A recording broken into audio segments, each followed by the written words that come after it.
All right, so we have a $20,000 setup here and a $2,000 setup. How different really are they? Is it worth it? Because if you went and bought this setup right here, you could also buy a 2013 used Toyota Prius that has under 100,000 miles on it for the same price as the 400 2.8 prime lens, a flagship Canon full frame body. Now, if you buy these new, have to pay the tax, that comes to just under $20,000. I think we can agree that that's not very affordable, especially on a photographer's salary. And on the other hand, we have a 70 to 200 2.8 lens crop body sensor that has about 200,000 shutter clicks on it. So this is my gear that I still personally own, but you could find it online. I found it used. You could get the body for about $750 and the lens for about $1,300, which means after taxes, it's just over $2,000. Much more reasonable for someone starting out and that wants to get some good sports photos. With the savings from this over the other setup, you could buy a car that could drive you to your photo shoots. On to the image comparison. We'll make a little game out of this, see if you can figure out which image comes from which camera. I just took both of these setups to a Red Sox game, which right there should tell you if I'm still using this old setup to take photos for my business, it's gonna do a pretty good job. I edited and I cropped the photos to look pretty similar between the two setups. I shot everything at f4. So if you can go 8 for 8 on this, I'll shave my beard. If you miss one, you gotta subscribe. All right, so let's start with a pretty easy one. You can decide, is it from the cheaper setup or the higher end setup? So in this case, the one on the left is from the higher end setup. Again, this was a pretty easy one. You can kind of tell with the background blur, but without that comparison, that's still going to be a good photo from that lower end setup. Now onto a close-up of this jersey here. Can you tell which one was the $20,000 versus the $2,000 setup? The players didn't take direction very well, so sorry that they're not from the exact same angle. Maybe that'll help, or maybe it'll trick you. All right, so the one on the right is the high-end setup in this case. So this one is a little bit tougher. As you can see, there's not as much background to tell, you know, the blur between the two photos. The one on the right is the high-end camera in this case. For these last couple, I'm going to show you one image, and then you have to try to guess if that is from the higher end setup or the cheaper setup. All right, so first up, we have a pretty close-up picture of the picture. Let's see, what do you think?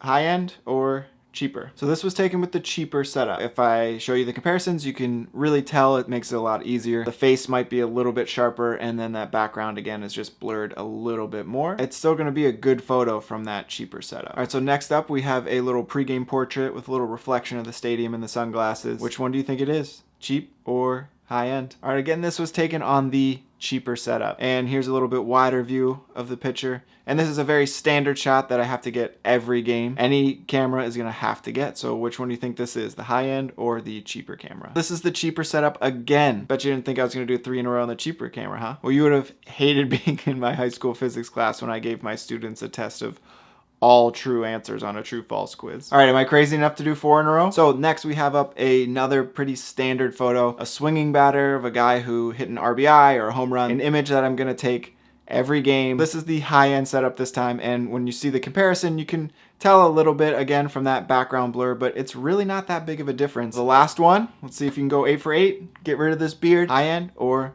cheaper setup. This is the high-end setup again, and needed to be done anyway. So let's look at the pros and cons of this cheaper setup. Some of the cons for this setup are that the picture quality, as you can tell, is not as good as that setup, which you'd expect. You're paying $18,000 less. Is it unusable? No, not by any means. So it's good, it's just not as good as that higher end setup. And with the 70 to 200 on the crop sensor body, this crop I believe is a 1.6 crop, which means the equivalent lens only goes up to 360, which is a little bit less than 400, meaning that you won't be zoomed in as far and you're gonna have to crop a little bit extra. Also, when shooting behind a net or a fence, you wanna be right up next to that net or fence with the 70 to 200 because it just kind of can show through some of the images as you can see here. But this crop body in 70 to 200 does have some advantages.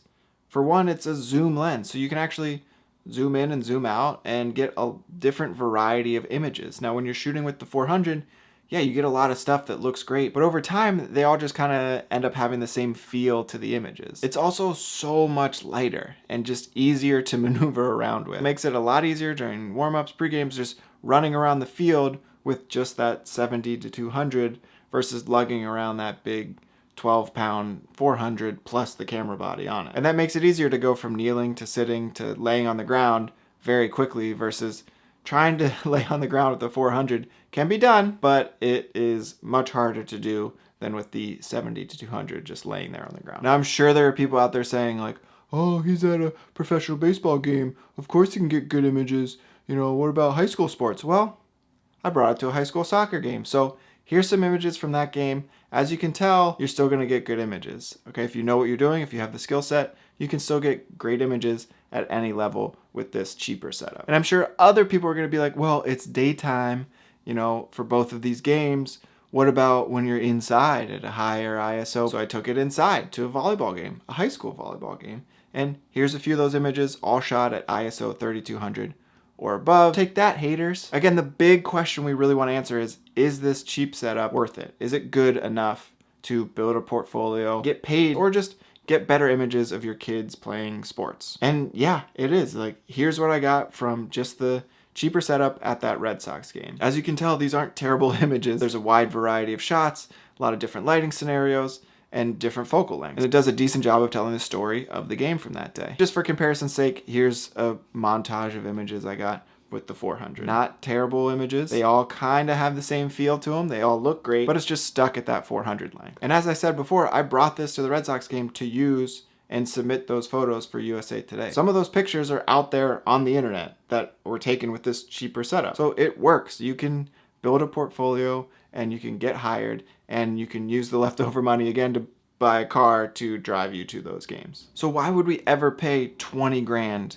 for this higher end setup? Like, what are the advantages besides, you know, a little bit sharper for the images, it seems like, maybe a little bit better picture quality, a little bit extra reach on the 400. Spoiler, I did not actually pay full price for that lens. I bought it used for about $4,500, not $12,000. Saved me some money there, and it still does a great job. Now, if you're also interested in buying some used gear, I did make a previous video about that topic, so if you're interested, take a look at that. For me, I'm using this higher end setup because it gets a little bit sharper images, the picture quality is better, and a little bit extra zoom, but I can consistently get better images, consistently hit those images that I need to get, versus that cheaper setup. I might miss some here or there, this focus might be a little bit off, the autofocus system might not be as good. Again, that doesn't mean I can't build a portfolio with it. I'm still gonna get some great images, but having this higher end gear just gives me the peace of mind that I'm gonna get the images that I need to get from all the games that I go to. And with that said, my 400 was made about 20 years ago. Camera body that I have that goes along with it is the 1DX Mark II, which is 2 or 3 generations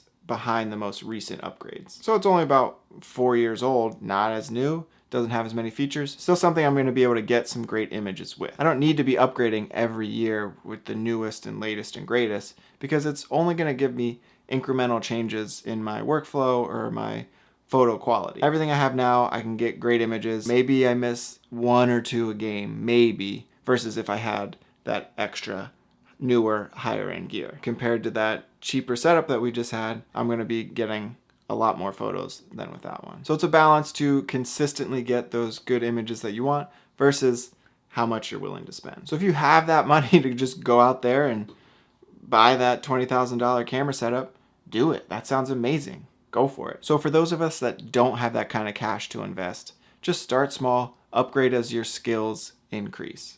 When you find that those cameras are kind of limiting your images, it might be time for an upgrade. So I'm sure I missed something. I'm sure that you have some tips. Again, I always love learning from you guys. I hope you learned something from this, and see you next time.